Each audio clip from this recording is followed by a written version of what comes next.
I saw Mr. Yechuri from the first day I started in my political journey. And I observed him quite carefully. And what I found was a person who was flexible, who listened, who, even though he was on the opposite spectrum ideologically, had the ability to understand where we were coming from, and he also allowed us to understand where he was coming from. He was a bridge, in a sense, between certainly the Congress party and other parties in the India Gathbandhan. There are people who are visible and they are upfront, you see them. And then there is the glue that is not visible, that is hidden, but is actually what holds the structure together. And I would say Mr. Yechuri was such a figure who, in the India Gathbandhan certainly, and the last UPA Gathbandhan, held the architecture together. And he held the architecture together because he was flexible, because he listened, and he didn't have the common traits that a lot of politicians have: anger, aggression, arrogance.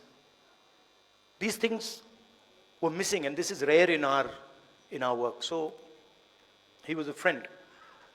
I dealt with him a number of times, and I always noticed how the stress was countered with the cigarette. And this was always there. And I used to tell him, Yechuri ji, what is this? Why don't you get rid of this? And that, I think, is the only habit that probably he wasn't able to get rid of. He was also very close to my mother. And I would say they were even better friends than I was with him.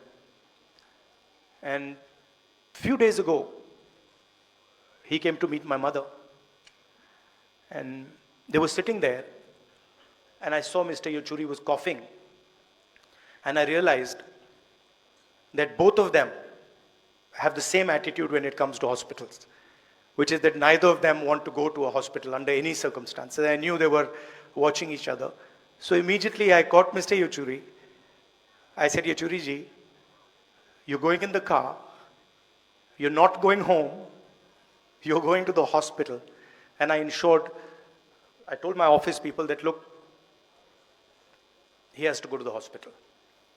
And he was smiling. He was still trying to say, no, I'm not going to go. And that was the last time I saw my friend. I came to the hospital again with the view of seeing him, but unfortunately, that never happened. There were two moments when I was thinking about Mr. Yechuri, and I had no answer. One was when his son passed away, and I picked up the phone, and I didn't know what to say. I really just didn't know what to say, and I called him, and then I was silent on the other side, because of what he was going through. Probably the hardest moment of his life. But then I met him a few days later, and the same Mr. Yechuri, tough, brave Mr. Yechuri, was back. And then the other time I didn't know what to say was when I was writing to his wife after he passed, and I was trying to, I had got a draft. We get drafts of letters, and the draft just didn't fit. Normally the draft fits, and this draft just didn't fit. I had to cancel out everything. And so I was thinking, what do I say to his wife who's going through such a hard time? And the only thing I could say is that he was a person you could trust. He was a person that you were sure, 100% sure, that he wasn't compromised in today's situation, where there are pressures. It's easy to get compromised. He was not compromised. And whatever he did, he always did for the interest of our country. every single time. His starting point, and maybe my brothers in the left might not like it, but his starting point was India. And that was the point from which he began. And of course, after that was his political ideology, his political conviction. But whenever he would speak to me about the BJP and the RSS, he didn't say, they're doing this and they're doing that. He said, look, this is a danger to the country.